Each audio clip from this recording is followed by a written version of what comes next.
नमस्कार, सत श्री अकाल, राम नमसा, खम्बागणी वणक्कम। आप सभी का ऑल्टरनेट मीडिया में फिर से स्वागत है। अचानक से सुप्रीम कोर्ट जाग कर उठती है और रामदेव जी को टारगेट करने लग जाती है। कहती है कि आप ये जो फॉल्स क्लेम्स कर रहे हैं, उसके लिए आपको भरपाई करनी पड़ेगी। तो हमारे साथ जुड़े हुए हैं डीके दुबे सर।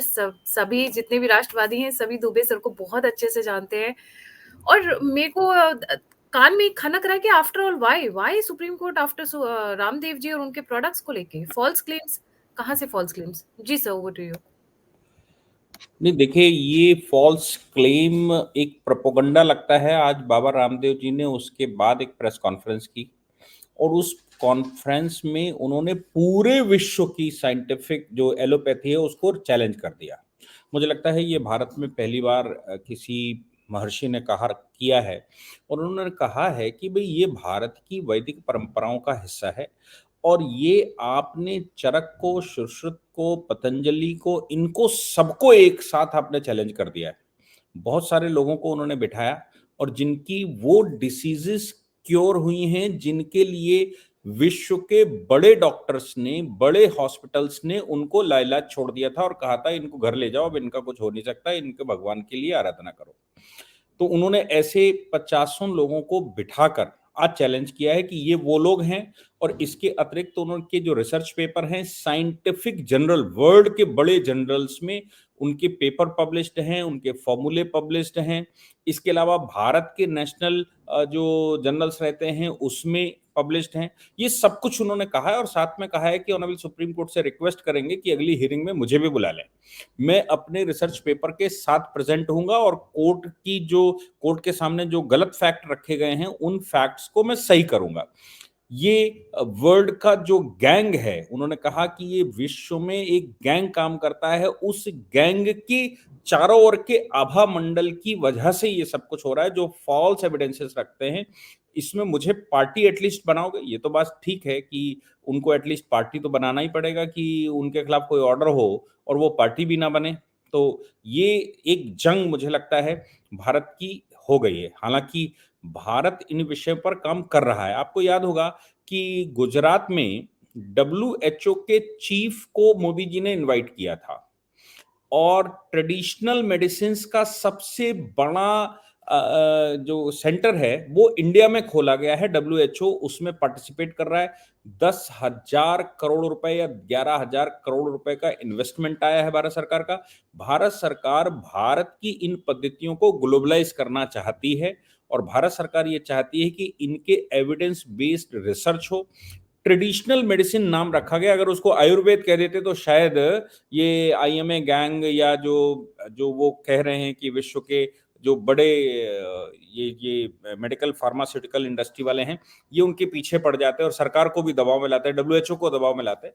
लेकिन इसको क्लिनिकल बेस्ड कहा गया है और ये कहा गया है कि ये जो है वो ट्रेडिशनल मेडिसिन को हम वर्ल्ड में स्थापित करना चाहते हैं जो फ्री की दवा है। आप सोचो कि आपके घर में जो किचन विज्ञान है, किचन में जो कुछ आपका लगा हुआ है, रसोई घर में है, वो सब औषधि है। हम वो भूल गए होंगे, वो औषधियां कम खाना शुरू कर दिया क्योंकि अपने को लगा कि कड़ुआ केवल मिर्चा कर सकती, तो क्यों हम उसमें दूसरी चीजें गरम मसाले को डालें। तो क्या है कि मुंह तो स्वाद आना चाहिए। नतीजा निकल रहा कि शरीर में कुछ डिफिशियंसियां आने लगी हैं जिन पर अब कहा जा रहा है कि नहीं, ये खाना चाहिए, वो खाना चाहिए, इसका मिश्रण, उसका मिश्रण। फलों में वही एक्सट्रैक्ट निकलता है, फूलों में वही एक्सट्रैक्ट निकलता है, सब्जियों में वही एक्सट्रैक्ट निकलता है, फिर मसालों में वही एक्सट्रैक्ट निकलता है। तो उनके सबके भारत के पास अपनी रिसर्चें हैं जिसको ट्रेडिशनल मेडिसिन वर्ल्ड कहता है। तो ट्रेडिशनल मेडिसिन के नाम से वो शुरू किया है और भारत सरकार की वो वर्ल्ड की सबसे बड़ा इनिशिएटिव है जिसमें मोदी जी ने प्रयास करके डब्ल्यूएचओ को एग्री किया है। डब्ल्यूएचओ का चीफ भारत में आया है। अब आप सोचो कि जब इतना सब कुछ चल रहा हो तो हमारे यहाँ मिसगाइड करना, मुझे लगता है कोर्ट के सामने वो सारे फैक्ट नहीं गए जो जाने चाहिए थे और वो अब जाएंगे। जहां तक मैं सोच पा रहा हूं कि वो अब जाएंगे क्योंकि बाबा रामदेव और उनकी टीम, उनके वैज्ञानिक, उन्होंने कहा मेरे पास सैकड़ों वैज्ञानिक हैं, उतने बड़े नहीं हैं जितना विश्व में डब्ल्यूएचओ की मातहत आते होंगे, लेकिन मेरे पास वैज्ञानिक हैं। आप इंसुलिन बनाते हैं तो उनको आप नोबेल पुरस्कार देते हैं, हम इंसुलिन छुड़वा रहे हैं कि इंसुलिन लेने की जरूरत ही नहीं है। वो कह रहे हैं कि आपने कह दिया लीवर खत्म हो गया, आदमी खत्म हो गया, किडनी खत्म हो गई, हमने उसको दोबारा किया है। वो कहते हैं कि आप लोग ये कह रहे हो, मतलब जो जो मॉडर्न मेडिसिन है, इंग्लिश मेडिसिन है, वो ये कह रही है कि नहीं साहब ये अब हो नहीं सकता। वो कह रहे हैं हम इसको रीजनरेट करते हैं, इन ऑर्गन्स को रीजनरेट करने का काम कर रहे हैं। आप कह रहे हो जनरेट हो नहीं सकता, काट कर निकाल कर फेंक दो, आदमी को फेंक दो। और वो कह रहे हैं कि हम काटे बगैर उसको रीजनरेट कर देते हैं, और इसके मेरे पास एविडेंसेस हैं, इसके प्रमाण हैं, और वो प्रमाण क्लिनिकल प्रमाण है बाकायदा। मतलब जो जो भाषा समझ में आती है विश्व को, जो भाषा फार्मास्यूटिकल की समझ में, उन्होंने कहा उस भाषा में मेरे पास, उस भाषा से मतलब कि उसके क्लिनिकल ट्रायल हुए होंगे, उसकी लेबोरेटरी टेस्ट हुए होंगे, उन लेबोरेटरी टेस्ट के बाद उसका इलाज शुरू हुआ होगा, उसके बाद वो क्योर हुआ होगा, फिर से टेस्ट होने शुरू हुए होंगे, उसकी प्रोग्रेस रिपोर्ट बनी होगी। तो वो कह रहे हैं इसके एविडेंसेस मेरे पास हैं, जो आपके बड़े बड़े हॉस्पिटल, विश्व के जो टॉप के हॉस्पिटल हैं, मना कर देते हैं, उनको मैं क्योर कर रहा हूं, और उसके मेरे पास एविडेंसेस हैं। और ऐसे हजारों लोग हैं, एक दो नहीं, हजारों लोग हैं जो जिसको पतंजलि सही कर रहा है। तो यहां पर मुझे लगता है कि अब समय आ गया है, जो मोदी जी का विजन है कि भाई हम ट्रेडिशनल मेडिसिन को स्टैब्लिश करेंगे, भारत की ट्रेडिशनल मेडिसिन को। वो ट्रेडिशनल मेडिसिन हैं क्या? ये ट्रेडिशनल मेडिसिन ही तो आयुर्वेद है ना। और मजे की बात यह है कि आयुर्वेद तो भारत का एक उपवेद है, भारत का एक उपवेद है। और ये उपवेद जो है, वो भारत के महर्षियों में, विद्वानों में, ये हो सकता है कि कोई कहता है कि ऋग्वेद का पाठ है, तो कोई कहता है अथर्ववेद का पाठ है, मतलब अथर्ववेद का ये आयुर्वेद है, कोई कहता है कि नहीं उसका आयुर्वेद है। महर्षि पतंजलि के महाभाष्य में जो वेदों की शाखाएं बताई गई हैं, उन शाखाओं के जो अंतर बताए गए हैं, उनमें है भाई ये। और इसको आज तक कोई झुटला नहीं पाया। इसको पब्लिश किसने किया? मैक्स मूलर ने किया। वो भारतीय था क्या? मैक्स मूलर इसको, भारतीय पद्धतियों को पब्लिश करता है। ब्रिटेन में मैकाले की रिपोर्ट को जब वहां लगाया जाता है, तो वो कहते हैं कि भारत का आयुर्वेद इतना डेवलप्ड है कि हम अभी उसको छू भी नहीं पा रहे हैं, और हम इतनी सब कुछ करने के बावजूद उनके पास नहीं पहुंच पा रहे। तो फिर वो वहां पर सवाल पैदा होता है कि जब इतना डेवलप्ड भारत है, तो हम भारत को जीतेंगे कैसे? तो वो कहते हैं इसको खत्म करना पड़ेगा सब कुछ। जब तक भारत से ये विधाएं खत्म नहीं होंगी, तब तक भारत को फतेह नहीं कर सकते, तब तक भारत पर राज्य नहीं कर सकते। ये सारी चर्चाएं हैं बाकायदा। और मजे की बात है कि हमारे कोर्ट में जो रॉन्ग फैक्ट्स रखे गए, उसमें बाबा रामदेव या आयुर्वेदाचार्यों को बुलाए बगैर, उनको नोटिस किए बगैर, उनको कोर्ट में बुलाए बगैर कोई कमेंट कोर्ट कर देता है, तो भाई सीधी सी बात है कि भारत की जो वैदिक परंपरा है, जो हजारों लाखों वर्षों से भारत में चल रहा है, जब इंग्लिश मेडिसिन पैदा नहीं हुई थी, तब भारत में जो औसत आयु है वो 100 वर्ष हुआ करती थी, पूर्ण आयु 120 वर्ष हुआ करती थी। आज भी आप कुंडली उठाकर देखिए तो उसमें पूर्ण आयु 120 वर्ष की है, औसत आयु 100 वर्ष की भारत में मानी गई। आज औसत आयु क्या है? आज औसत आयु आप समझ लीजिए कि चली गई है 25 वर्ष, कहीं और 30 वर्ष। तो औसत आयु भारत की कम हो गई। यहाँ पर मैं एक छोटा सा, आप रिस्पॉन्स की बात कर रहे हैं, आखिर ऐसा कौन सी पीआईएल आ गई, कौन सा ऐसा सीओ मोटो एक्शन ले लिया जो उनको ये आकर आगे स्टेटमेंट देना पड़ा? वो स्टेटमेंट ही नहीं दिया। 1-1 करोड़ एक फॉल्स क्लेम्स पर ठोकेंगे ये। इस तरीके की स्टेटमेंट, बहुत हार्श स्टेटमेंट है ये। जी। नहीं, मैं आपको बताता हूं एक्चुअली क्या है कि भारत के अंदर कुछ समस्याएं हैं, और समस्या है इंडियन मेडिकल एसोसिएशन। एक चीज दिमाग में रखिए, इंडियन मेडिकल एसोसिएशन कोई गवर्नमेंट की बॉडी नहीं है। ये एक प्राइवेट एसोसिएशन है, जो अंग्रेजों के समय पर उनके लिए बनाई गई थी, उनके कॉन्सेप्ट को प्रोटेक्ट करने के लिए। लेकिन ये दुर्भाग्य भी है भारत का कि वो सबसे बड़ी संगठन है आज। और आईएमए को आप एक बात समझिए, ये कंप्लेंट आईएमए की है। आईएमए की एक बात और समझिए कि आईएमए के चीफ हुआ करते थे 2021 में जयलाल। बड़े ध्यान से सुनिएगा, जयलाल एक उनके चीफ हुआ करते थे, वो ईसाई थे, और वो इस प्लेटफॉर्म का इस्तेमाल ईसाइयत को बढ़ाने के लिए करते थे, पब्लिक स्टेटमेंट देते थे। वो बात दिल्ली हाईकोर्ट में एक पिटीशन चली गई, दिल्ली हाईकोर्ट के सामने उसके एविडेंसेस चले गए। तो दिल्ली हाई कोर्ट ने उस समय जयलाल को कटघरे में खींचा था, आईएमए से कहा था कि आप कैसे प्रेसिडेंट चुनते हैं जो यहाँ कन्वर्जन का काम कर रहे हैं इस प्लेटफॉर्म से, ये प्लेटफॉर्म कन्वर्जन के लिए है क्या? इतना सब कुछ हो चुका है आईएमए के साथ, और उस समय आईएमए के ऊपर बहुत सारे प्रश्न खड़े किए गए थे। आईएमए का क्या है कि जो हिंदुस्तान में डॉक्टर प्रैक्टिस करते हैं वो उस संस्था के सदस्य होते हैं। तो अब जब बाबा रामदेव या भारत का आयुर्वेद, भारत की नेचुरोपैथी, भारत में होम्योपैथी, ये सब बढ़ेगा तो मार्केट किसका जा रहा है? क्योंकि ये सारा खेल तो मार्केट का है, किसी को क्योर करने का नहीं है। आपने गब्बर इज बैक नहीं देखी होगी, शायद देखी है? गब्बर इज बैक, एक बार मैं आपको सजेस्ट करूंगा, गब्बर इज बैक मूवी देखिए, अक्षय कुमार की है। एक मूवी साउथ की, मैं उसका नाम बोल रहा हूं, उसमें भी जो भारत में इंसुलिन के अगेंस्ट में ओरल मेडिसिन का विकास हो रहा था, उस पर भी एक मूवी बनी है कि भारत में वो कैसे खेला गया कि भाई ओरल मेडिसिन कैसे बना सकते हो, इंसुलिन ही लेनी पड़ेगी। ये एक बड़ा कंपनियों का गेम है संसार का, और उस पर सब कुछ डेवलप हो गया है। मैं आपको उसको संक्षेप में, पहले पहले मैं आपके सवाल का जवाब देता हूं कि आईएमए को लगा कि नहीं, बाबा रामदेव जो क्लेम कर रहे हैं कोविड के टाइम पर, हम सब जान रहे हैं, सब कोई जान रहा है कि आपके पास जो आज की इंग्लिश मेडिसिन है उसके पास कोई इलाज नहीं था, केवल प्रिवेंशन इज क्योर कहा जा रहा था, और उनको सेपरेट करके बंद किया जा रहा था। चाइना को आपने देखा, याद है, बाहर से ताले लगाए गए थे, चाइना में कीलों से ठोक दिए गए थे लोग, ताकि इनकी जो डिसीज है वो आगे ना बढ़ सके। इंग्लिश मेडिसिन या इंग्लिश टेक्नोलॉजी का जो सबसे बड़ा पहलू है वो ये है कि आज से 300-400 वर्ष पहले वो नस काटते थे और नस काटकर ब्लड निकाल देते थे, क्योंकि उनके पास कोई इलाज नहीं हुआ करता था, तो कहते थे दूषित ब्लड निकल जाएगा तो जो नया ब्लड बनेगा तो सही हो जाएगा। ये उनका इलाज हुआ करता था। लेकिन भारत में वो इलाज नहीं था। भारत तो आंख देखकर बता देता था, या अभी भी बता देते हैं कि इसमें रोग क्या है। हमारे यहाँ आप देखिए, सामान्यतः डॉक्टर मुंह देखेगा, जीभ देखेगा, टॉर्च लगाकर देखेगा, आंख में टॉर्च लगाकर देखेगा। ये वो इससे अंदाजा लगाता है कि इस इंग्लिश मेडिसिन की प्रैक्टिस करने वाला भी यही देखता है कि सरकमस्टांस क्या है, सिम्टम क्या है।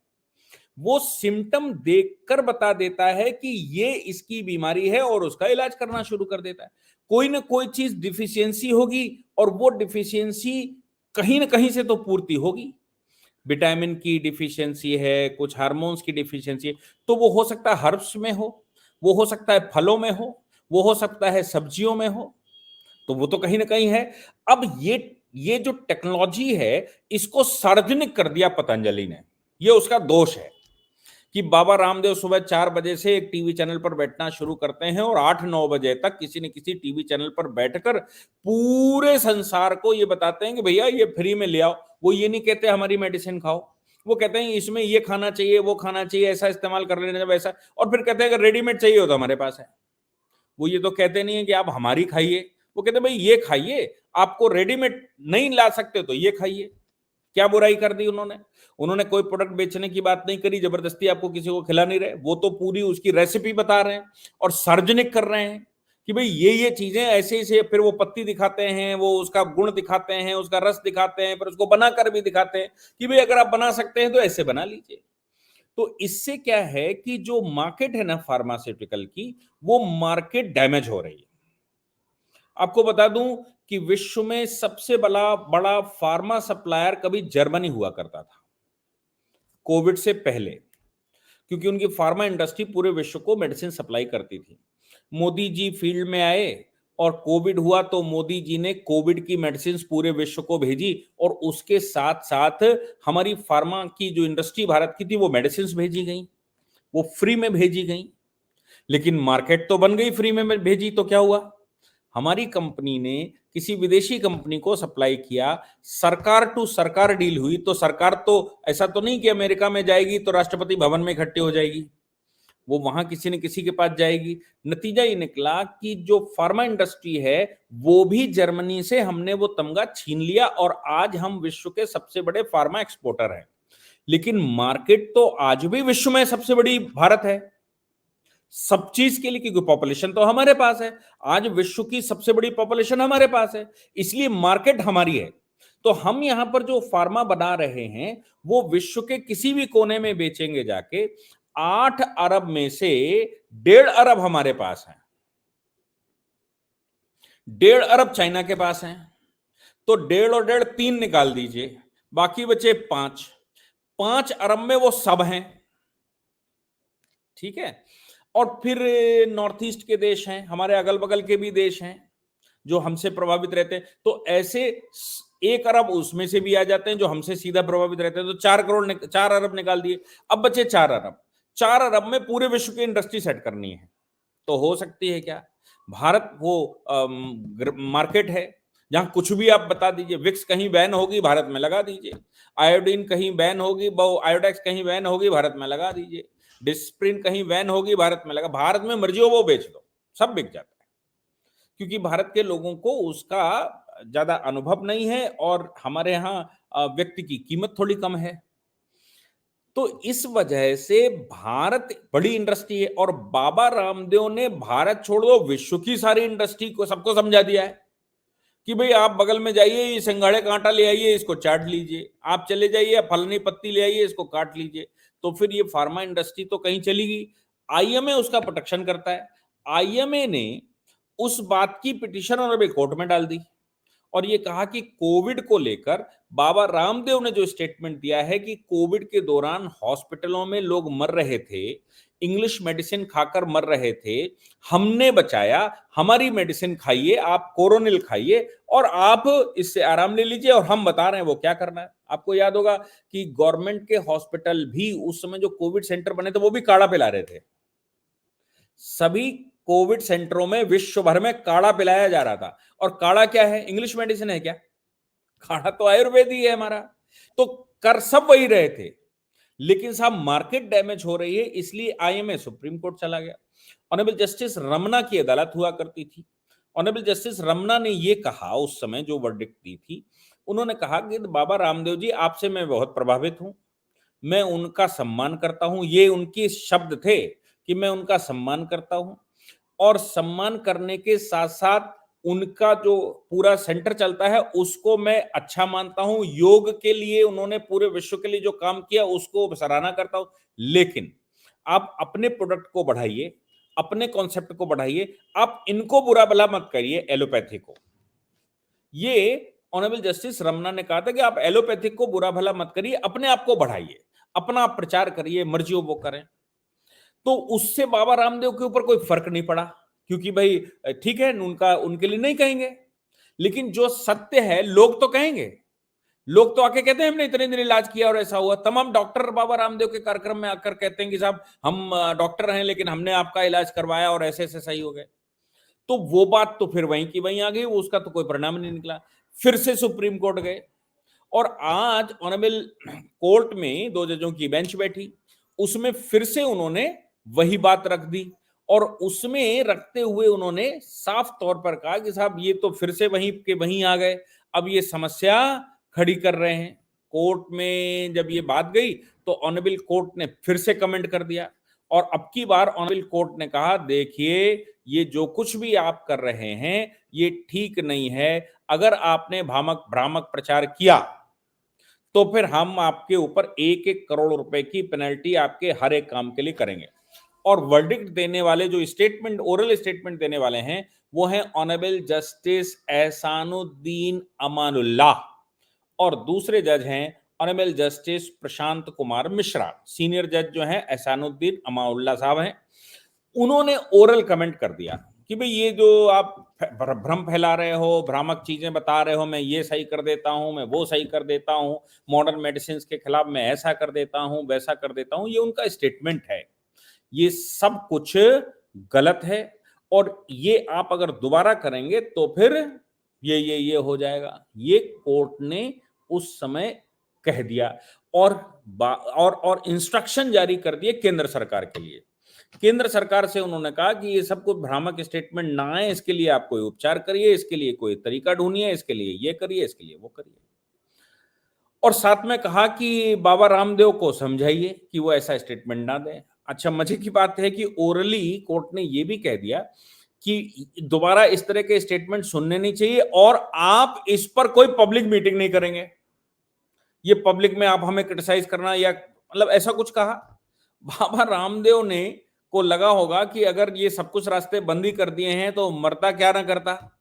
उन्होंने पब्लिक में छोड़ दिए, पत्रकार वार्ता बुलाई और पत्रकार वार्ता में उन्होंने सीधा सीधा कह दिया कि भाई देखो, मैं तो चैलेंज लेने को तैयार हूं और पूरे विश्व के जो फार्मास्यूटिकल इंडस्ट्री है उसको आप बुला लीजिए, उनके जो चीफ साइंटिस्ट हो उनको बुला लीजिए और हमारे साइंटिस्टों को सामने सामने करवा लीजिए, उनके रिसर्च पेपर उठा लीजिए, हमारे रिसर्च पेपर, हमारे क्लिनिकल टेस्ट, उनके क्लिनिकल टेस्ट।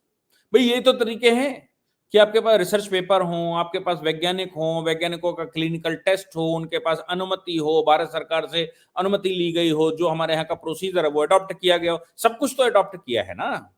इसके बाद कोरोनिल भी भारत सरकार ने ये अप्रूव की थी। पहले उन्होंने कहा था मेडिकल काउंसिल ने कि नहीं आप ये नहीं कर सकते, वो नहीं कर सकते, एवं ही नहीं कर सकते, तो उन्होंने उसके रिसर्च पेपर लगा दिए। रिसर्च पेपर लगाने के बाद उनको कहना पड़ा कि नहीं भाई ठीक है। तो क्या है कि आईएमए चूंकि मॉडर्न मेडिसिन का संरक्षक है, यानी कि इंग्लिश मेडिसिन का संरक्षक है, और आईएमए अब जो जो जो जो एमबीबीएस की डिग्रियां हो रही हैं, एमडी की डिग्री हो रही, तमाम जो सिस्टम डेवलप्ड है, ये पूरे सिस्टम को झटका लग रहा है, पूरे सिस्टम को। तो ये तो इंडस्ट्री फेल हो रही है, फार्मा इंडस्ट्री फेल हो रही है, इक्विपमेंट बनाने वाली इंडस्ट्री फेल हो रही है, और इसके पीछे जो जो पूरा उन्होंने मेडिकल साइंस डेवलप कर दी है, पूरी एक फील्ड है जो संसार की सबसे महंगी और अनएवॉइडेबल। कोई भी बीमार पड़ता तो ये इसको अवॉइड ही नहीं किया जा सकता, चलो कल करवा लेंगे, जिसकी किडनी फेल हुई वो क्या अवॉइड करेगा। अब जो पैसे मांगे वो दिए जाते हैं, खेत बेच के पैसे देता है, नहीं होते हैं तो तमाम तरह का करता है, लेकिन कुल मिलाकर वो करता है। तो ये तो अनअवॉइडेबल फील्ड हो गई। अनअवॉइडेबल फील्ड को इतना बड़ा झटका लगा होगा कि परिणाम ये निकला कि आईएमए सुप्रीम कोर्ट चला गया और सुप्रीम कोर्ट ने टिप्पणी कर दी। मुझे लगता है कि ये हमारे लिए एक अपॉर्चुनिटी है, भारत की जो फिलॉसफी है उसके लिए अपॉर्चुनिटी है। आप देखिए, दोपहर में मैंने बाबा रामदेव के इस मतलब सुप्रीम कोर्ट के इस निर्णय को यूट्यूब पर बोल दिया कि भाई ये भारतीय मेडिसिन ये है और उनकी मेडिसिन ये है। तो साहब हमारे पास फोन आ गए कुछ डॉक्टरों के और बोले आप मेडिकल फील्ड के नहीं है, आपको बोलने का अधिकार नहीं है, आप क्या जाने वो क्या हो रहा है, कितने बड़े फ्रॉड है वो, क्या क्या चल रहा है और ये चल रहा है वो चल रहा है, फला ढिमाका। हमारे पास फोन आ गए। मैंने कहा कि आयुर्वेद हमारे वेदों का हिस्सा है। अब वो अथर्ववेद में पूर्णता डेवलप्ड है, लेकिन उपवेद हम यजुर्वेद का मानते हैं और वो ऋग्वेद का मानते हैं, और ऋग्वेद संसार का सबसे प्राचीनतम ग्रंथ है जिसके ऊपर आज तक कोई प्रश्न नहीं खड़ा कर पाया। लेकिन ये जो आईएमए कर रहा है उसका मुख्य कारण है कि भारत में drugs and magical remedies act अंग्रेजों के समय पर भारत की जो ये टेक्नोलॉजी है, इस टेक्नोलॉजी को आघात पहुंचे और अंग्रेजी सिस्टम को अडॉप्ट किया जाए, इसीलिए आईएमए भी बना था और उन्होंने कानून भी बनाया था। तो ड्रग्स एंड मैजिकल रेमेडीज, जब बाबा रामदेव ये कहते हैं या पतंजलि कहता है या हमारे जो आयुर्वेद के डॉक्टर हैं जब ये कहते हैं कि आपको कुछ करने की जरूरत नहीं है, जो इनक्यूरेबल डिसीज है इसको हम सही कर देंगे, ये आप पत्ती पत्ता खाइए जाके।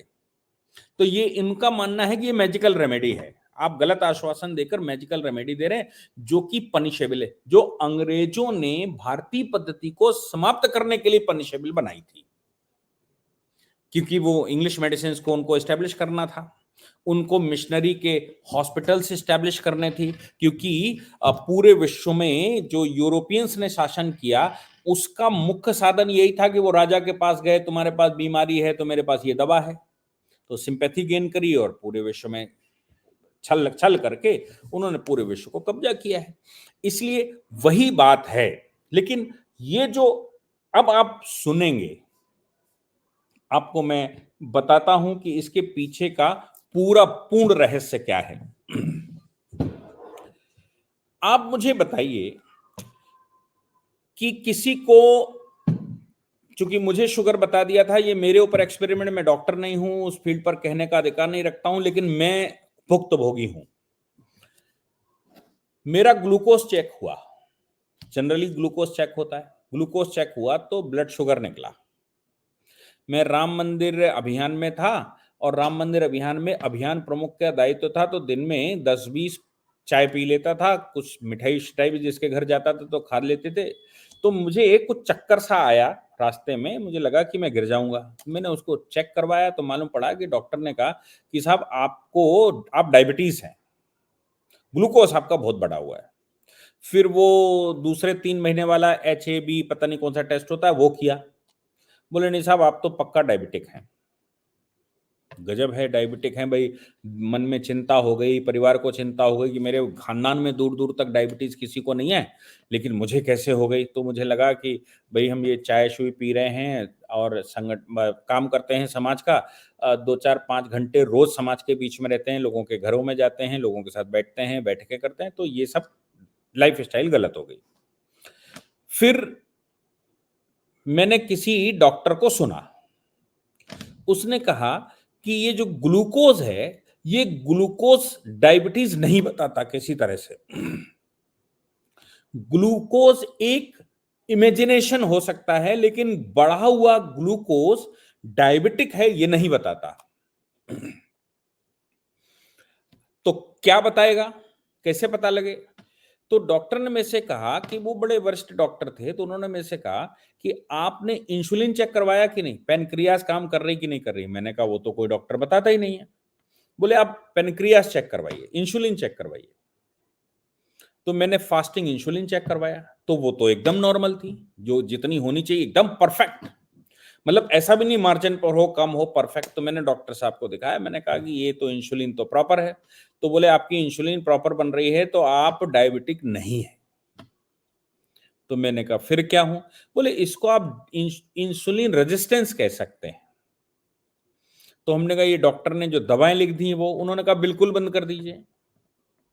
मैंने कहा कि बंद कर दूंगा तो ये ब्लड शुगर तो किडनी गला देगा, लीवर गला देगा, हार्ट फेल कर देगा, आंखें खराब कर देगा, कान पर्दे खत्म हो जाएंगे, ये सब बताया जाता है।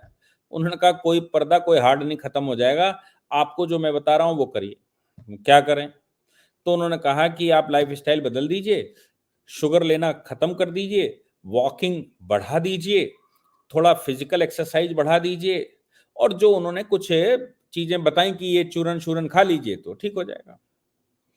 हमने खाया। अभी बहुत दिनों से मैंने चेक नहीं करवाया था, अभी मुझे कुछ समस्या हुई तो मैंने चेक करवाया तो एकदम नॉर्मल है ब्लड शुगर, और वो 3 महीने वाला वो भी नॉर्मल है। जबकि 20 डॉक्टरों ने मुझे बता दिया कि आप जो है वो डायबिटिक हैं, दवा की जब तक डायबिटीज की दवा नहीं खाएंगे मर जाओगे, पूरी किडनी विडनी फेल हो जाएगी। अब आप बताइए कि ये जो डायबिटीज का इलाज पूरे देश में हमारे होता है, जो मैं खुद खुद भुक्तभोगी हूं, ये डायबिटीज का इलाज केवल ब्लड में शुगर देखकर ब्लड शुगर की दवा दे देते हैं, जिसकी वजह से हार्ट फेल हो जाता है, किडनी फेल हो जाती है। वो मेडिसिन से होती है, शुगर से नहीं होती, शुगर की दवा खाने से होती है। क्योंकि वो तो एंटीबायोटिक आपने दिया है या कुछ भी दिया है, वो तो कहीं ना कहीं इफेक्ट डालेगा, जाके कहीं ना कहीं तो असर दिखाएगा। अगर बीमारी नहीं है तो कहीं दूसरी जगह दिखाएगा।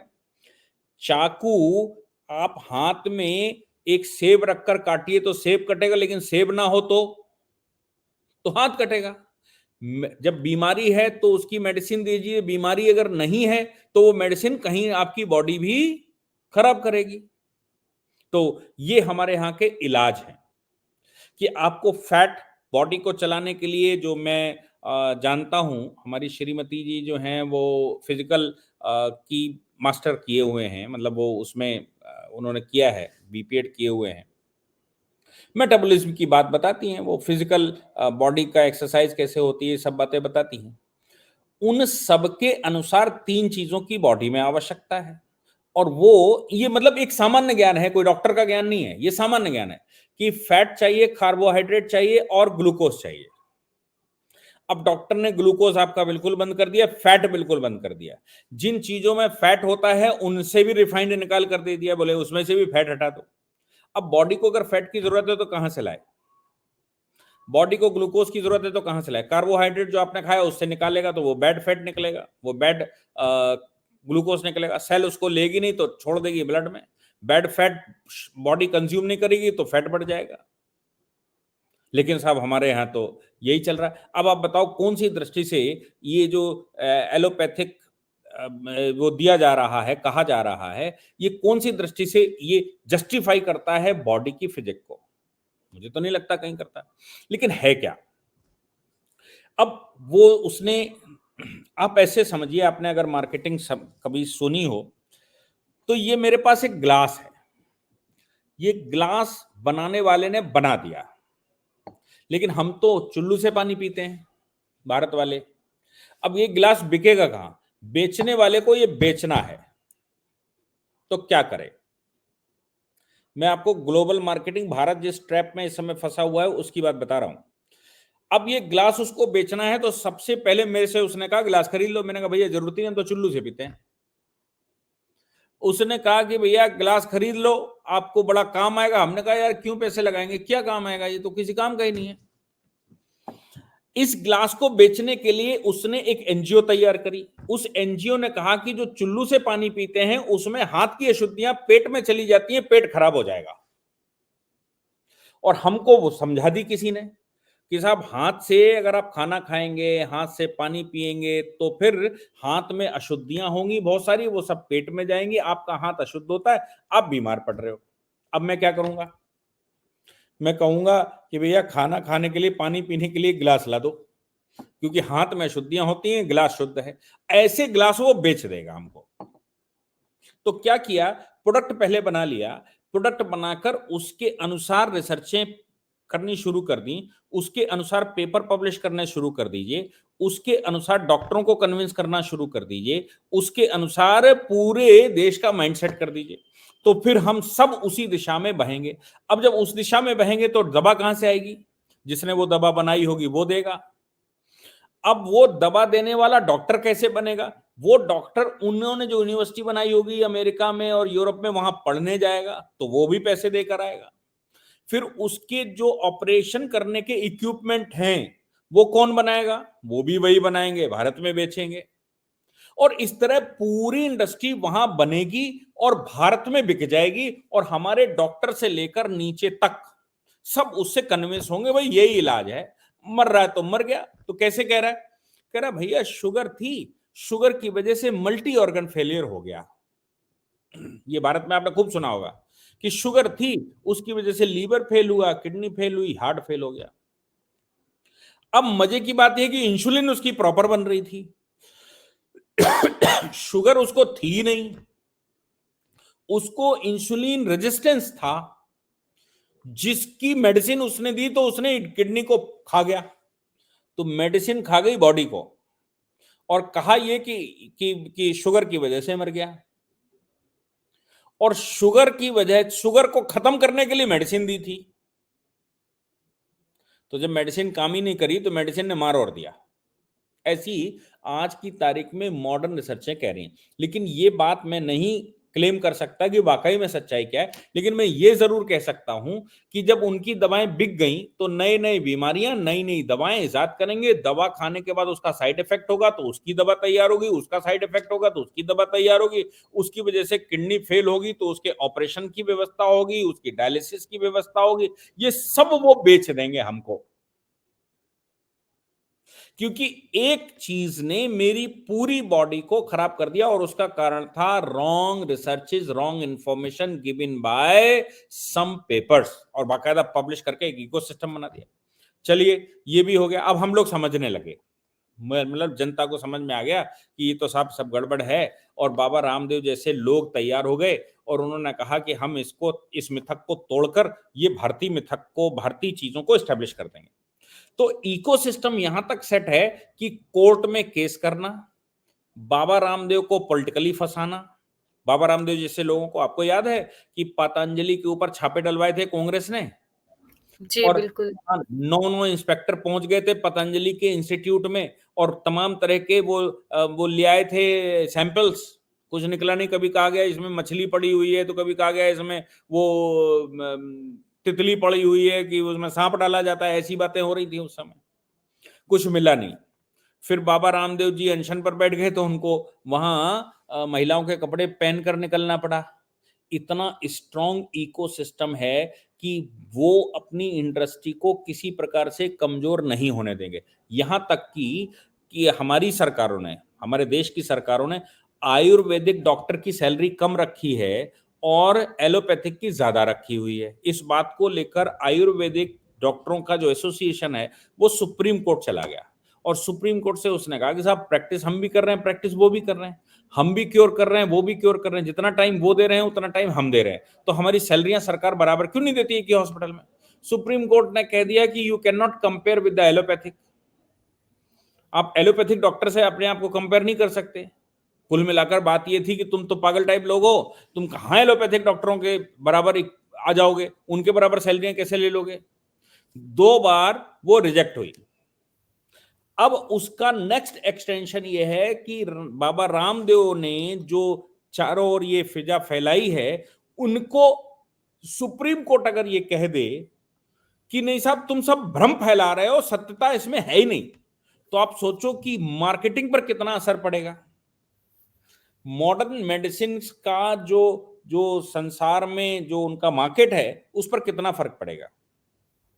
अब इसके आगे की बात समझिए। ये तो हो गया वो जो पुराना था। अब भारत में लड़का लड़की और लड़की लड़का बनाने की प्रावधान आ रहे हैं। उसके लिए सुप्रीम कोर्ट में पिटीशनें गई, उसके लिए LGBTQ+ निकला, उसके लिए पूरे देश में हंगामा हुआ। ये आपको पता अंदाजा भी है कि LGBTQ एसोसिएशन और ये सब चल क्यों रहा। क्या LGBTQ पहले नहीं होते थे? होते थे, समाज में किसी कोने में होंगे, लेकिन ये कोई ऐसा तो नहीं था, जनरलाइज था। तो इसको सिस्टमेटिक तरीके से एनजीओ बना बनाकर इसको एस्टेब्लिश किया गया। एस्टेब्लिश करने के बाद अब इनके लिए प्रोडक्ट बनाए जाएंगे। अलग तरह के डायपर हों, अलग तरह की टॉयलेट हों, अलग तरह की मेडिसिन हों, अलग तरह की कुर्सियां हों। तो ये बनाएगा कौन? बनाने वाला तो पीछे से सेट कर रहा है ना, तो मार्केट उसने डिमांड क्रिएट करवा दी। अब जो आप मेडिसिन सीख गए वो जनरलाइज हो गई, भारत में यूनिवर्सिटी खुल गई, भारत में मेडिकल कॉलेज खुल गए, भारत में इक्विपमेंट बनने लगे, भारत में सब कुछ होने लगा। तो जो वहां से रिसर्चें करवा रहे थे दुनिया भर की फंडिंग करके, उनका तो व्यापार ही बंद हो जाएगा। तो उन्होंने कहा यार जनरलाइज हो गया, अब नया काम शुरू करते हैं। क्या कि भाई एक रिसर्च आई है कि कुछ कोई व्यक्ति अगर लड़का लड़की बनना चाहे तो वो बन सकता है, मॉडर्न साइंस उसको लड़के को लड़की बना देगा। और लड़की अगर कुछ दिन लड़का बनना चाहे तो वो मॉडर्न साइंस उसको लड़का कुछ दिन के लिए बना देगा। ये रिसर्चें आनी शुरू हो गई हैं। इसके लिए एक इंडस्ट्री डेवलप होना शुरू हो गया है। इसके लिए वहां इक्विपमेंट बनाने शुरू कर दिए हैं, प्रिजर्वेशन के लिए प्रिजर्वेशन सेंटर बनाने शुरू कर दिए हैं, हार्मोन्स चेंज करने के लिए मेडिसिन बनाने शुरू कर दिए। अब ये जनरलाइज हो गया कि भाई कुछ दिन लड़का लड़की बनकर रह सकता है। बोले भाई जीवन में एक ही जीवन है, एक ही जीवन में जन्म लिया है, लेकिन लड़का लड़की बनकर कुछ रहे तो थोड़ा सा ठीक रहेगा। तो वो डॉक्टर के पास गया। अब डॉक्टर से कहता है कि साहब हमें लड़की बना दीजिए। तो अब चूंकि नया प्रोडक्ट है, नया फार्मूला है, तो लाखों करोड़ों रुपए लगेंगे। तो वो लड़के को लड़की बनाने के लिए करोड़ों रुपया लेकर उसको हार्मोन्स देगा, हार्मोन्स चेंज करेगा, कुछ जेंडर चेंज करने की बात करेगा। बन गई भाई, लड़की हो गई। वो आनंद उसने ले लिया लड़की का 5 साल। 5 साल में उसने कहा यार ये तो ठीक नहीं है, चलो फिर से लड़का बन जाते हैं। तो फिर लड़का बनने के लिए उसी डॉक्टर के पास गया। तो उस डॉक्टर ने उसको फिर से करोड़ों रुपया लिया और लड़का बना दिया। अब हुआ क्या, लड़का लड़का ही बन गया, लेकिन करोड़ों रुपया बाप दादे का वो डॉक्टर को दे आया। अब इस इंडस्ट्री को बढ़ाओ तो वो लोकल सेंटर खोलेंगे आपके यहाँ, हमारे यहाँ। लोकल सेंटर कैसे खोलेगा? कोई हॉस्पिटल खोलेगा, कोई नर्सिंग होम खोलेगा। नर्सिंग होम के लिए इक्विपमेंट कहां से आएंगे? जिसने बनाया वो, जो लड़का लड़की बना रहा है, कॉन्सेप्ट निकाला, वो बनाएगा। अब ये जो इक्विपमेंट बनाकर दे दिए, इसके डॉक्टर कैसे तैयार होंगे? तो फिर वो उनकी यूनिवर्सिटी में पढ़ने जाना पड़ेगा हमको, करोड़ों रुपया देकर हम वहां डॉक्टर तैयार करवाएंगे। फिर वो डॉक्टर वहां से तैयार होकर यहाँ आ जाएगा। फिर उसकी मेडिसिन कौन देगा? तो वो वहां उसने जिसने रिसर्च करी है वो मेडिसिन भी देगा। इस प्रकार एक नर्सिंग होम ऐसा बनेगा जो कि लड़के को लड़की और लड़की को लड़का बनाएगा, हमारा आदमी बनाएगा, हमारा डॉक्टर सीख कर आएगा, पहले उसको पैसे देकर आएगा, फिर इक्विपमेंट भी लाएगा, मेडिसिन भी लाएगा, फिर वो टेक्नोलॉजी भी लाएगा, और फिर जरूरत पड़ी तो बड़ा हॉस्पिटल उनके पास ही है। अगर लड़का लड़की ना बन पाया और कहीं बीच में त्रिशंकु बन गया तो फिर उनके पास जाना, तो वो सही करेंगे, और नहीं हो पाया तो फाइनली कहेंगे भैया इसको शुगर थी और शुगर की वजह से मर गया। सर सिजेरियन, इसको कैसे भूल जाएंगे, इसे ये भी याद रखें। मतलब 90% जंप है सी सेक्शन डिलीवरीज में बच्चों के आज के डेट में, जबरदस्ती के। मैं तो आपको कह रहा हूं ना, मेरी मेरे बेटे का क्या हुआ कि मेरी वाइफ प्रेगनेंसी के दौरान एक सरकारी अस्पताल में दिखा रही थी, और बड़ा अस्पताल, राम मनोहर लोहिया दिल्ली का बड़ा अस्पताल है जिसमें पूरे विश्व लेवल का ट्रीटमेंट होता है। लेकिन साहब उनका मन नहीं भरा। बोली नहीं, तुम तो सरकारी अस्पताल में दिखाते हो, सरकारी अस्पताल में करवा रहे हो, सरकारी अस्पताल में करवा रहे हो। तो बगल में एक किसी डॉक्टर के पास बोली, मैं उनसे बात कराई हूँ और वो कह रही कि तुम्हारा सिजेरियन नहीं करेंगे, जबकि उसमें हॉस्पिटल में उन्होंने कहा भाई अब जरूरत पड़ी तो सिजेरियन में करेंगे, वो तो सरकारी अस्पताल था, उसको क्या मतलब है। तो बगल वाली ने कहा मैं श्योर करती हूँ कि तुम्हारा सिजेरियन नहीं करना पड़ेगा। तो हमारी श्रीमती जी बोली भाई सिजेरियन नहीं करेगा वो, और उसी से करवाना है। तो मैंने कहा भैया आप क्या बताएं, कोई कॉम्प्लिकेशन हो गया तो जीवन भर के लिए बात खड़ी हो जाती है। चलो तुम जो कह रही हो, हमारे 1-2 लाख खर्च होंगे, करेंगे। हमने हॉस्पिटल में एडमिट करवा दिया, डॉक्टर ने कहा सिजेरियन की कोई आवश्यकता नहीं है। मेरी माँ हॉस्पिटल में रुकी। रात को जब लेबर पेन हो रहा था तो मेरी माँ ये कह रही थी कि अब इसकी डिलीवरी 1 घंटे में हो जाएगी, क्योंकि मेरी माँ, मेरे घर में मेरे भाइयों के बच्चे हैं, मेरे चाचा के बच्चे, सब मेरी माँ ही उनका संरक्षक रही, उनके सामने ही सबकी डिलीवरी। तो ऐसी 20 डिलीवरियां परिवार में हुई जिनका अनुभव मेरी माँ के पास है। रात को वो नर्स आई और उसने कहा कि भाई बात तो ठीक है कि डिलीवरी हो जाएगी। फिर थोड़ी देर बाद वो आती है, डॉक्टर को फोन करती है, और डॉक्टर के फोन करने के बाद वो लौट कर आती है और कहती है कि डॉक्टर साहब ने एक इंजेक्शन देने के लिए आपको बोला है। फिर वो धीरे से कहती है कि इंजेक्शन लगाए दे रही हूं, आप भी सो जाओ मैं भी सो जाती हूं।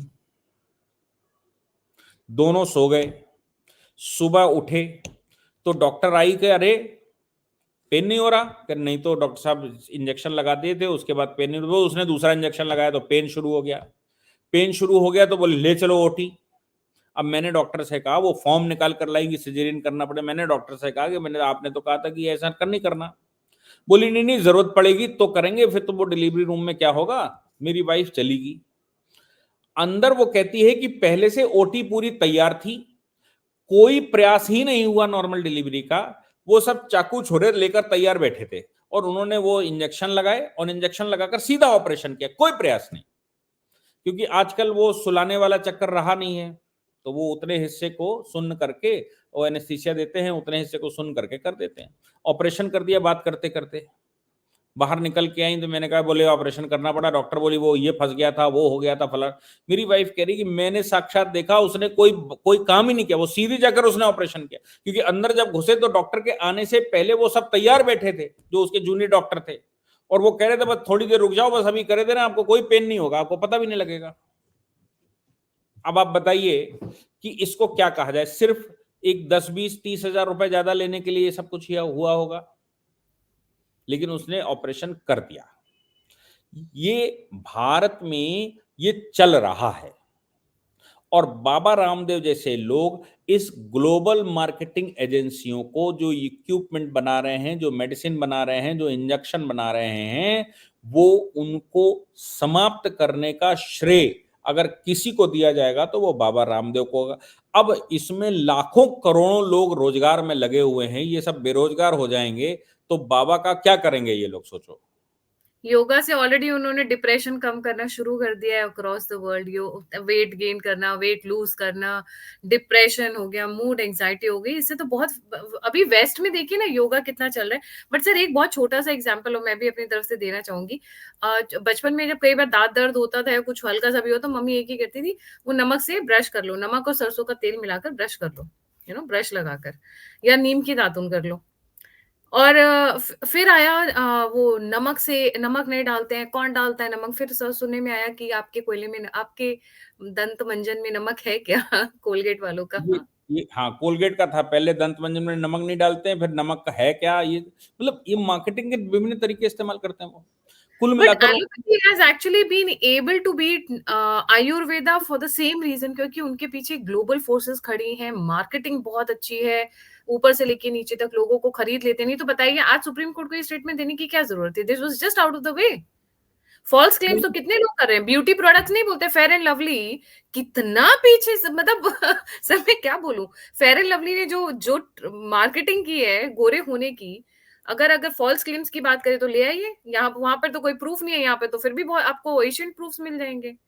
नहीं, दिस इज बात बात सुप्रीम कोर्ट की, मैं चूंकि कोर्ट का ही व्यक्ति हूं, इसलिए कोर्ट के सामने जो फैक्ट रखे जाते हैं, उनके सामने जो आभामंडल बना दिया गया होगा, जो उनके सामने एविडेंसेस फाइल तैयार कर दी गई होगी, उस पर ही कोर्ट रहता है। कोर्ट आउट ऑफ वे नहीं जाता।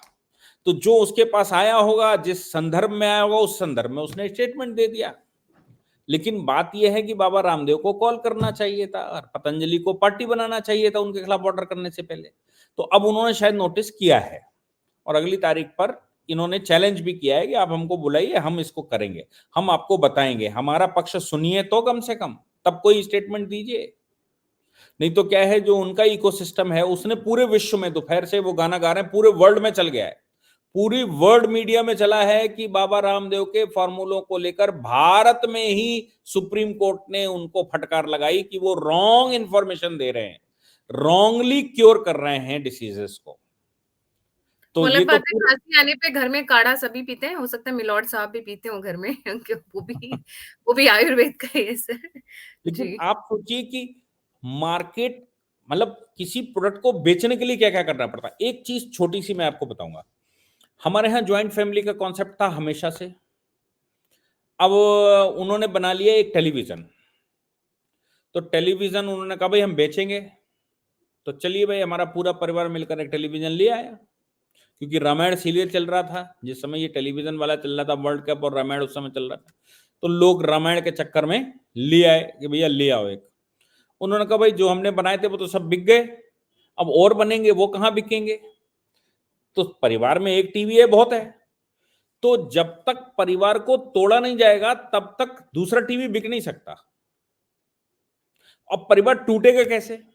तो परिवार तोड़ने के लिए जेंडर इक्वलिटी की बात करो, परिवार तोड़ने के लिए फैमिली की, न्यूक्लियर फैमिली की बात करो, परिवार तोड़ने के लिए सबके समान अधिकारों की चर्चा करवाओ, परिवार तोड़ने के लिए बड़ा भाई जो निर्णय लेता है उसको नीचा दिखाओ, बेईमान बताओ, परिवार तोड़ने के लिए फिल्में बनाओ, परिवार तोड़ने के लिए एनजीओ कुछ रिसर्चें पब्लिश करें, कानून बनाओ कि सबके फंडामेंटल राइट 18 वर्ष के बाद बराबर हैं, बाप तय नहीं करेगा कि लड़के की और लड़की की शादी कहां होगी और कैसे होगी। ये सब रिसर्च वर्क आप देश भर में फैला दीजिए तो यूथ उसको गास्प करेगा और वो अपनी आवाज उठाएगा, एज पर लॉ मैं 18 का हो गया हूं, तुम्हारा कोई अधिकार नहीं बचा। बाप कहने के हो गए लेकिन तुम्हारा कोई अधिकार नहीं बचा। मां कहने की हो लेकिन मेरे ऊपर अधिकार नहीं, मेरे मेरे पास 18 वर्ष के बाद फंडामेंटल राइट है, मैं चाहूं तो शादी करूं, नहीं चाहूं तो नहीं करूं, तुम कुछ नहीं कर सकते। मैं चाहूं तो लड़का बनूं, चाहूं तो लड़की बनूं, तुम्हारा क्या, मैं 18 का हो चुका हूं। मैं चाहूं तो एलजीबीटी क्यू बनूं, मैं चाहूं तो गे मैरिज करूं, मैं चाहूं तो सिबलिंग मैरिज करूं, तुम कौन होते हो? अब ये रिसर्च पूरे देश में फैला दीजिए तो क्या होना शुरू होगा? परिवार टूटना शुरू हो जाएगा। और परिवार टूटेगा तो घर अलग बनेगा तो उसकी इंडस्ट्री चलेगी। परिवार टूटेगा तो टीवी अलग लगेगा, परिवार टूटेगा तो फ्रिज अलग लगेगा, परिवार टूटेगा तो वो मिक्सी अलग बिकेगी, परिवार टूटेगा तो वॉशिंग मशीन अलग बिकेगी, परिवार टूटेगा तो फिर एसी अलग बिकेगा। अब वो परिवार टूटा तो भाई ये हो गया। उन्होंने कहा इसके बाद फिर क्या? उन्होंने कहा बच्चों के अधिकार अलग हैं, बच्चे अलग कमरे में सोने चाहिए, माँ बाप अलग कमरे में सोने चाहिए, और बच्चों के पास अलग टेलीविजन फ्रिज होना चाहिए, माँ बाप के पास अलग होना चाहिए, वो भी लगाना। अब वो प्रेस्टीज इशू बन गया तो और बिक गए उनके। फिर उन्होंने कहा कि भाई एसी जो है वो इन्वर्टर एसी, कन्वर्टर एसी, ऐसा वाला एसी, वैसा वाला एसी, हर बार आप जाइए तो कुछ नया मिलेगा आपको। बाइक एक हमने ले ली तो अगली बार ये सेल्फ स्टार्ट वाली, फिर उसमें वो वाली, फिर इसमें एलईडी वाली, फिर उसमें वैसी वाली, तो ये हो रहा है। अब परिवार भी तोड़ना शुरू कर दीजिए, ये रिक्वायरमेंट बना दीजिए। इसके पीछे उनको इकोसिस्टम कहां तक लाना पड़ता है, महुआ मोइत्रा जैसे लोगों को सेट करना पड़ता है कि वो पार्लियामेंट में घुस जाएं। पार्लियामेंट में घुसकर जो इंडस्ट्रियलिस्ट हैं उनसे प्रश्न डलवाएं। पार्लियामेंट में घुस के इस तरह के फंडामेंटल राइटों की, जेंडर इक्वेलिटी की बातें करें, ताकि पार्लियामेंट में भी कानून परिवर्तित हो। और कानून बदलेगा तो कानून सबका बेस है, तो सब न्यूक्लियर फैमिली बनती चली जाएंगी। न्यूक्लियर फैमिली जितनी बनेगी उतना प्रोडक्ट बिकता चला जाएगा, जितनी रिक्वायरमेंट बढ़ेगी उतना प्रोडक्ट बढ़ेगा। तो रिक्वायरमेंट बढ़ाइए, जो प्रोडक्ट बना लिया, फ्रिज बिके कैसे, टीवी बिके कैसे, और बाइक बिके कैसे, कार बिके कैसे, उनके तमाम तरह के वो फॉर्मूले लगाने के लिए वो जो अपने हिसाब से बेचते हैं वो तो बेचते ही हैं लालच, लेकिन आपकी मजबूरी बना देते हैं कि आपको अलग घर चाहिए, अलग पंखा चाहिए, अलग कमरा चाहिए, अलग फ्रिज चाहिए, अलग टीवी चाहिए, उनका प्रोडक्ट बिकता है। इसके सबके कॉपीराइट किसके पास है? क्या भारतीयों के पास है क्या? ये जो एनजीओ वहां से भेजकर एनजीओ को तमाम फंडिंग करते हैं, इससे इनको क्या लाभ हो जाता है भाई? क्या लैटिन अमेरिका में गरीबी नहीं है? क्या अफ्रीका में गरीबी नहीं है? भारत में ही गरीबी सब दिखाई दे रही है उनको, क्योंकि वहां इतनी पॉपुलेशन नहीं है, वहां प्रोडक्ट नहीं बिकता। भारत में पॉपुलेशन है तो यहाँ प्रोडक्ट भी बिकेगा, तो यहां सब जितना उनका वो ज्ञान है ना, वो सब भारत में लगवा देंगे, और भारत में ज्ञान लगाकर भारत को तोड़कर और सब प्रोडक्ट यहीं पर बेचेंगे, कॉपीराइट सब उनके पास। तो यहाँ मैन्युफैक्चरिंग यूनिट लगाएंगे, भारत में इन्वेस्टमेंट लेकर आएंगे, मैन्युफैक्चरिंग यूनिट लगाएंगे, फिर भारत में उसको बेचेंगे और प्रॉफिट लेकर चले जाएंगे। हमारा व्यक्ति उनका फ्रिज भी खरीदेगा और हमारा व्यक्ति उनकी नौकरी भी करेगा, बनाएगा भी हमारा ही व्यक्ति, बनाएगा हमारा व्यक्ति, करेगा हमारा व्यक्ति, बेचेगा हमारा व्यक्ति, प्रॉफिट वो लेके चले जाएंगे। जो प्रॉफिट जाएगा वो यहां फंडिंग में आएगा, वो फंडिंग एनजीओ को दी जाएंगी। एनजीओ इस तरह का आभा मंडल तैयार कर देंगे कि आपकी डिमांड बढ़ जाए। भारत इससे बहुत बड़े स्तर पर पीड़ित है, जिसका ये इलस्ट्रेशन बाबा रामदेव के ऊपर जिस प्रकार का प्रहार हो रहा है वो उसका उत्कृष्ट इलस्ट्रेशन है जो दिख रहा है। तो इसके पीछे की गणित बहुत बड़ी है, इसके पीछे गणित इतनी छोटी नहीं है कि बाबा रामदेव गलत कर रहे हैं, सही कर रहे हैं, वो तो गणित तो बहुत बड़ी है ना। पीछे से पूरी फार्मा इंडस्ट्री लगी हुई है, फार्मा इंडस्ट्री खत्म हो जाएगी अगर बाबा एस्टेब्लिश हो गए तो, इसलिए सब कुछ चल रहा है। लेकिन बाबा जी की भी भाई मैं मानूंगा कि वो सही मायने में आज के महर्षि हैं। उन्होंने चैलेंज कर दिया है पूरे विश्व को और कहा है कि मैं फांसी पर चढ़ने को तैयार हूं अगर मुझको झूठा साबित कर दो तो। ये स्टेटमेंट है बाबा जी के आज, मैं फांसी पर चढ़ने को तैयार हूं, आप मुझे डेथ पेनल्टी दे दीजिए अगर मैं झूठ बोल रहा हूं, अगर मैं गलत भ्रामक प्रचार कर रहा हूं। मेरे पास क्लिनिकल एविडेंसेस हैं, मेरे पास लेबोरेटरी के एविडेंसेस हैं, और हमने बाकायदा कोई भी मेडिसिन देने से पहले रिसर्च पेपर वर्ल्ड की टॉप मैगजीनों में जो मेडिसिन की हैं उसमें पब्लिश किया है। तो आप सोच लीजिए कि कितना बड़ा खेल भारत के साथ खेल दिया इन लोगों ने। लेकिन देखिए अभी देश में सरकार उस प्रकार की ही है जो ट्रेडिशनल मेडिसिन पर काम कर रही है, सरकार उस प्रकार की ही है जो देश की पुनर्स्थापना करने पर तुली हुई है, सरकार उस प्रकार की ही है जो भारत के वैदिक वैज्ञानिक परंपराओं को रीस्टैब्लिश करना चाहती है, भारत को बचाना चाहती है। क्या परिणाम होगा, लेकिन ये जो द्वंद्व है वो कुछ दिन तो चलेगा, क्या होगा वो तो भविष्य बताएगा। जी। जाते-जाते एक एग्ज़ाम्पल और दूँगी। गौमूत्र कहते थे हमें कि राष्ट्रवादियों को गौमूत्र के नाम से बहुत चिढ़ाया जाता है और गौमूत्र पे 5 पेटेंट्स यूएस की कंपनी ने की हैं। Intellectual property rights, patents. तो कल को जब वो दवाई बनाएँगे, जब वो कॉस्मेटिक्स बनाएँगे या वो कुछ भी बनाएँगे, उसका जो पैसा है वो लोग कमाएँगे। इसीलिए वो 5 पेटेंट्स हमें हमें बेवकूफ़ गौमूत्र गौमूत्र के नाम पर हमारा मज़ाक उड़ाया जाता है और वही चीज़ वो पेटेंट्स कर रहे हैं। हल्दी को, बासमती राइस को, नीम को, आप एग्ज़ाम्पल ले लीजिए। बहुत सारे हैं, अनगिनत हैं। हमें बेवकूफ़ बनाकर हमेशा लूटने का हमेशा इतिहास रहा है, बट इसके साथ वही है कि sir the only place where India has failed I would say overall is हमने कभी अपनी अच्छे से मार्केटिंग नहीं की। हम अपने आप को अच्छे से प्रेजेंट नहीं करते हैं। हमें लगता है कि हम अंदर से अच्छे हैं, हमारे पास सब्सटेंस है, तो नहीं। जब खिचड़ी खिचड़ी कहते हैं ना बीमारों का खाना है, जब खिचड़ी कोई अच्छे से कटोरी में, एक अच्छे से बर्तन में लाया जाता है और ऊपर से हल्का सा घी डाल दिया जाता है, तो कितनी अच्छी लगती है। वही खिचड़ी अगर एक कुकर में पड़ी हुई उबली हुई सी दिखे, तो वही खिचड़ी बीमारों वाली लगती है। दोनों में बहुत अंतर हो जाता है। कभी कभी वो एकदम ही, क्या बोलते हैं, one of the best foods हो जाता है, और कभी कभी एकदम ही बीमारों वाला हो जाता है। तो प्रेजेंट करने का तरीका बहुत मैटर करता है, और इसमें ये मार्केटिंग कंपनीज बहुत आगे हैं। 40% of the money spent by the pharma companies, आप अभी गूगल कर लीजिएगा, इज स्पेंट ऑन मार्केटिंग। ये जो आपके जो क्लिनिक्स में आते हैं, जो इनके फार्मा के जो रिप्रेजेंटेटिव्स आते हैं, उनको डॉक्टर्स को पैसे देना, फॉरेन ट्रिप्स पे जाना, this is all part of their marketing strategy. 40%, इतना वो रिसर्च पे नहीं खर्च करते हैं। Research is somewhere about I think 10-12% है बस। और मैं फैक्ट्स बता रही हूँ, क्योंकि एक टाइम पे जब ये कोरोना वैक्सीन की कंपैरिजन हो रही थी, तो उस वक्त मैंने बहुत डिटेल स्टडी किया था। 40% मायने रखता है of the entire budget sir. So नहीं नहीं, नाइस। आप मैं अभी एक आपको बताता हूँ, मेरी माँ बीमार थी, 15 दिन पहले की बात है। तो एक एंटीबायोटिक डॉक्टर लगा रहे थे, वो इंजेक्शन 1,000 रुपए का था।